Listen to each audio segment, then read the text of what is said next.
విజయనగర సామ్రాజ్యాన్ని శ్రీకృష్ణదేవరాయలు పాలించేవారు. ఆయన కొలువులో తెనాలి రామకృష్ణ ఉండేవాడు. తెనాలి రామకృష్ణ తన హాస్య చతురతకు, బుద్ధి కుశలతకు పేరు పొందాడు. చాలాసార్లు రాయలవారు సమస్యల్లో ఉన్నప్పుడు సలహాలిచ్చి రాయలవారి అభిమానం సంపాదించుకున్నాడు తెనాలి రాముడు. ఒకసారి రాజ్య ప్రజలు తమ సమస్యలు చెప్పుకోవడం కోసం రాజుగారి వద్దకు వస్తారు. వారి సమస్య ఏమిటని రాజుగారు ప్రశ్నించగా, మహారాజా, రాజ్యంలో ఎలుకల బెడద ఎక్కువయ్యింది. ఏ ధాన్యాన్ని, కూరగాయలని, పండ్లని కూడా దక్కనివ్వడం లేదు. ఎలాగైనా ఎలుకల సమస్య తీర్చండి మహారాజా అని వేడుకుంటారు ప్రజలు. సమస్య పరిష్కరిస్తామని ప్రజలకు హామీ ఇచ్చి వారిని పంపించేస్తారు మహారాజు. తరువాత తన సభా పరివారంతో ఈ సమస్య చర్చించి చివరకు ఒక నిర్ణయానికి వస్తారు మహారాజు. ప్రతి ఇంటికి ఒక పిల్లిని, ఆ పిల్లిని పోషించడం కోసం ఒక ఆవుని పంచిపెట్టాలనుకుంటారు మహారాజు. మహారాజు గారి ఆజ్ఞ ప్రకారం ప్రతి ఇంటికి పిల్లిని, ఆవుని పంచుతారు. ఈ క్రమంలో తెనాలి రామకృష్ణకు కూడా ఒక పిల్లి, ఆవు అందుతుంది.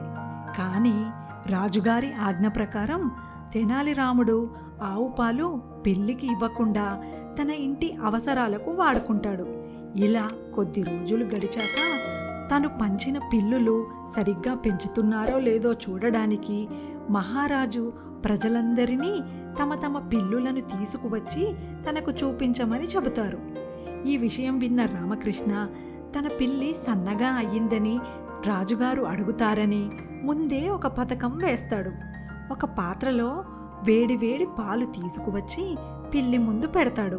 పాలు చూడగానే ఆశగా వచ్చిన పిల్లి పాత్రలో నోరు పెట్టగానే నోరు కాలుతుంది.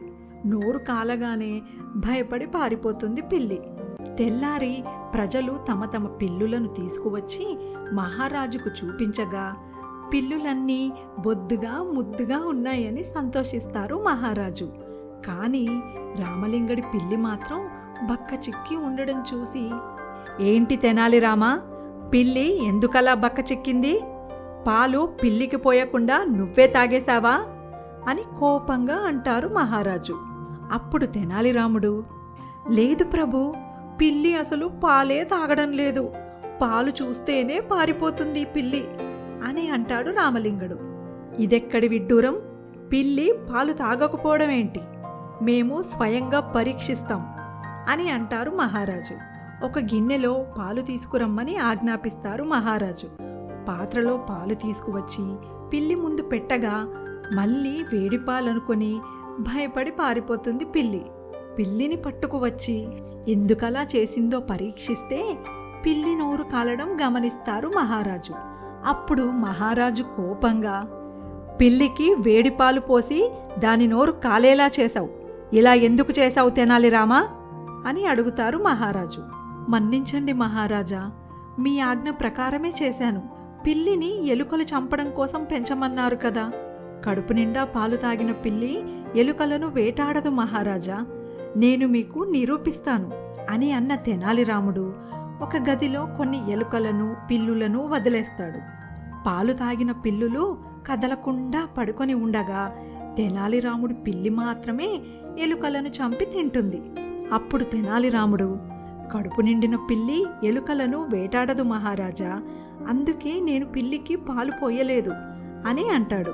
విషయం అర్థం చేసుకున్న మహారాజు పాలు చంటి పిల్లలకు ఇచ్చి పిల్లులను మాత్రం ఎలుకలను వేటాడడానికి వదిలేయమని ఆజ్ఞాపిస్తాడు.